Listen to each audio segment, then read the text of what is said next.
Apparently, Thomas Brown might be a lame duck offensive coordinator, so they only gave him a 4-minute press conference. Breakdown is right here with me, Nick, over at Roll Coverage. Let's go. Hey, I thought it was all over.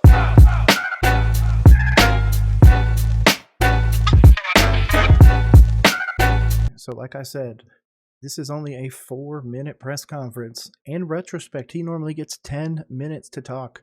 So this is a massive decrease. And the caveat to that is Ebro is given 11 minutes in his press conference.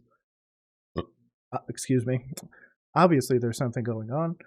Let's give Thomas Brown some time to talk. Looks like it's going to be very focused on the Atlanta Falcons' upcoming game against our Panthers. You see you behind the door?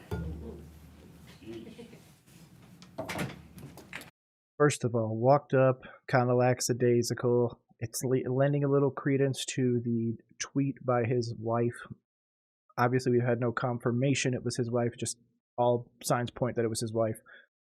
That she said that he was already fired, and that if anybody knew anybody that could call plays for the Panthers to go call Teppers, this way they could move on. So that's tough, man. It's tough that you're basically telling coaches that regardless of what you do here, it doesn't matter, all that stuff. It'll be real interesting if they only fire Thomas Brown and the offensive coaches, and then they bring in new offensive coaches, because the rumor is that Bill Belichick is the number one person on the list. He's a defensive coach who calls defensive plays. So if that's the case, why would we need Evero? So that's something interesting too. So I'm going to give him his time. He deserves it. This is Mr. Thomas Brown. Full house.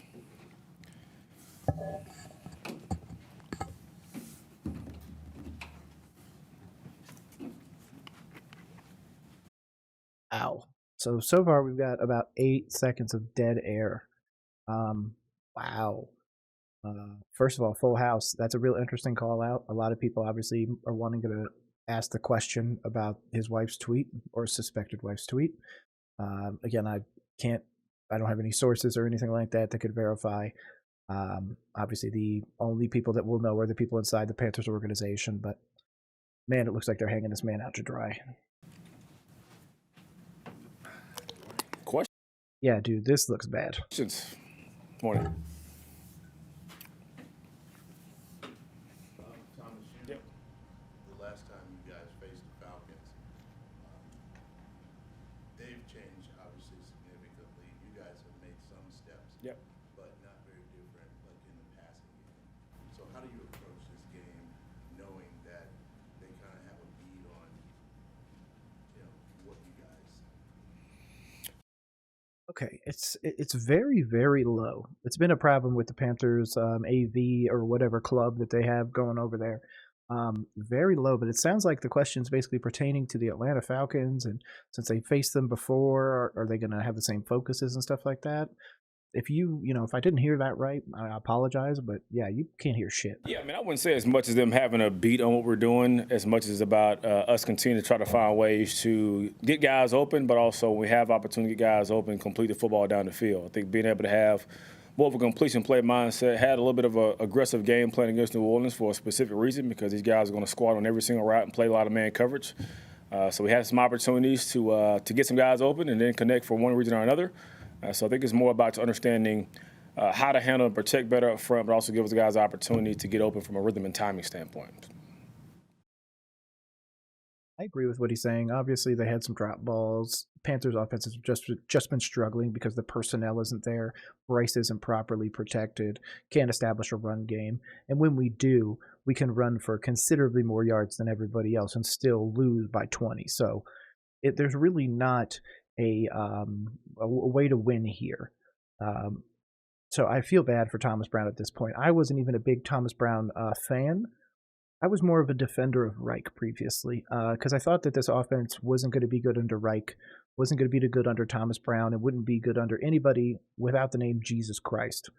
I think that without a massive blessing from God, this team couldn't do anything. So I can't fault this man. I can't hold him accountable or anything like that. Yes, he's calling the plays and all that other stuff, but he was given essentially the worst NFL team in the league.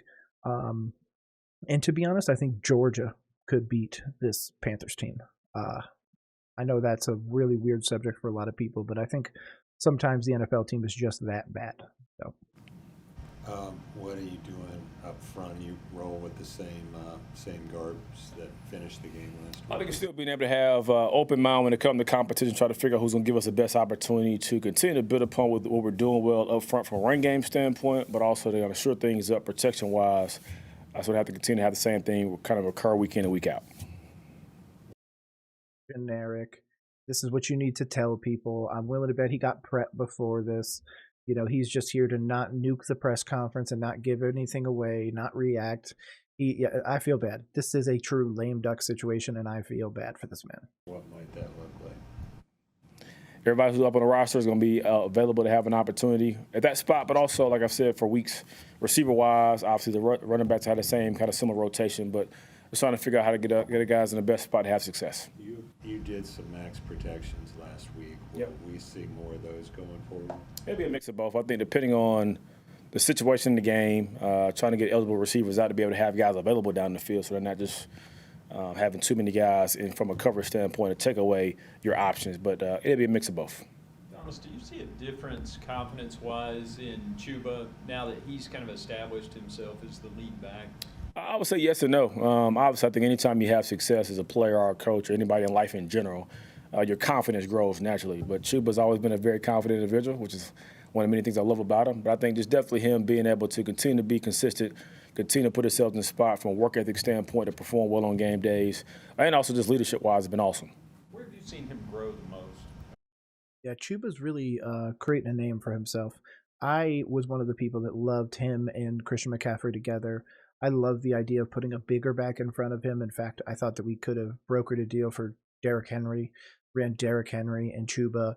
Chuba was a crazy runner in college. Him behind Derrick Henry when he needs some time off would be perfect. You could still feed Chuba for 10 to 15 carries a game because you're going to give Derrick Henry 20 at least. So it can be a 35 runs a game team. So I think that could have been an interesting one, but obviously the defense hasn't been able to produce. The offense can't get any big plays to put us in better situations. So it's just kind of an all-around failure. I would even say on the defensive side. I would say just overall discipline when it comes to his eyes in the run game to kind of do a really good job of setting things up to have a chance to divide the defense with some of our mid-zone concepts, but also his involvement when it comes to the pass game as well. Probably the biggest two areas. With regard to that run game, do you feel that Chuba's recent success is now kind of sparking the rest of the group? I'd say yes and no. Again, I think Chuba's been pretty consistent for the most part throughout the entire year. I think it was great to be able to get Miles in somewhat of a rhythm last week and have him have a huge run. It was awesome. A lot of people really have been hating on Miles Sanders, but that man does not deserve it. He was behind an A-plus offensive line in Philly, and he is behind the worst offensive line in football right now. So I can't expect, the same results. That we obviously didn't end up scoring in that same drive. But it's great to be able to see him get out in space, make some guys miss, and kind of show his skill set. Thomas, there was some post-game sort of back and forth on social media, which I'm sure you saw or heard about. How do you react to that sort of stuff? No reaction at all. I think when you're in a position of leadership, like I said before a few weeks ago, when things are going well, people will tell you how great they think of you. When things aren't going well, they'll tell you suck, and there's a small group that'll tell you suck regardless. So if you're in this position and in this profession and that becomes your concern, you should probably find something else to do. So I got no reaction at all to that. So. You know what? That's the right answer, Thomas. I like that. You're coming out here being honest. I always said you were the straight shooter from everybody. You have a very expressive face, very expressive personality. Your body language gives off quite a bit, and that's to somebody that isn't like a body language expert. Not anywhere close. I just kind of see what people are doing and just comment on that. I mean, sometimes they just give it away. This is an open, honest man. I mean, fingers there. Sorry, you would think that this man is like getting ready to, host a book symposium. You put some glasses on him. He kind of looks like Victor Timely from Loki. Like, come on. He's giving you everything. He's being honest. This is what we needed from the get-go. It's just sad that it's come to this. It's sad that he's going through these trials and tribulations because this was supposed to be a improvement for him. This was supposed to be him coming to work with Frank and then building a great offense, and instead the organization and the ownership just ripped it to pieces.